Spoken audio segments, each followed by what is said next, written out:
The excellent Mr. Morris was an Englishman. He was a prosperous and very sensible man. Everything that it was right and proper for a man in his position to possess, he possessed. And everything that it was not right and proper for a man in his position to possess, he did not possess. This Mr. Morris had a wife and children. They were the right sort of wife and the right sort and number of children, of course. Nothing imaginative or highty-flighty about any of them, so far as Mr. Morris could see. They wore perfectly correct clothing, just sensible, and they lived in a nice, sensible house. And when it was a fit and proper thing for him to do, Mr. Morris died. He underwent various changes according to the accepted custom in these cases, and long before this story begins, his bones even had become dust and were scattered to the four quarters of the heavens. And his sons and his grandsons and his great-grandsons and his great-great-grandsons, they too were dust and ashes and were scattered likewise.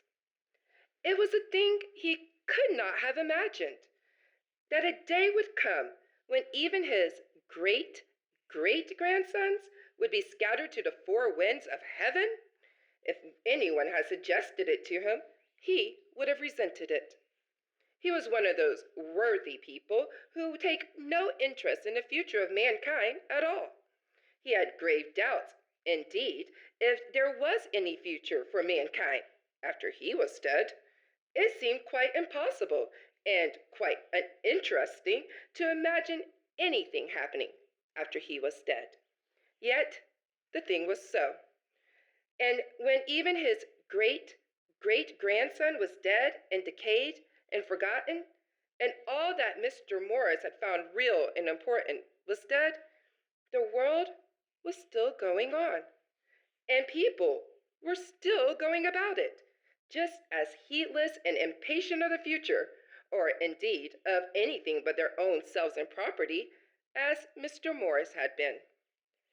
And strange to tell, and much as Mr. Morris would have been angered if anyone had foreshadowed it to him, all over the world there were scattered a multitude of people filled with the breath of life, in whose veins the blood of Mr. Morris flowed. Just as someday the life which is gathered now in the reader of this very story may also be scattered far and wide about this world, and mingled with 1,000 alien strains beyond all thought and tracing. And among the descendants of this Mr. Morris was one almost as sensible and clear-headed as his ancestor. He had just the same frame as that ancient man, from whom his name of Morris, he spelt it M-W-R-E-S, came. He had the same half-contemptuous expression of face. He was a prosperous person, too, as times went, and he disliked the newfangled and bothers about the future and the lower classes just as much as the ancestral Morris had done.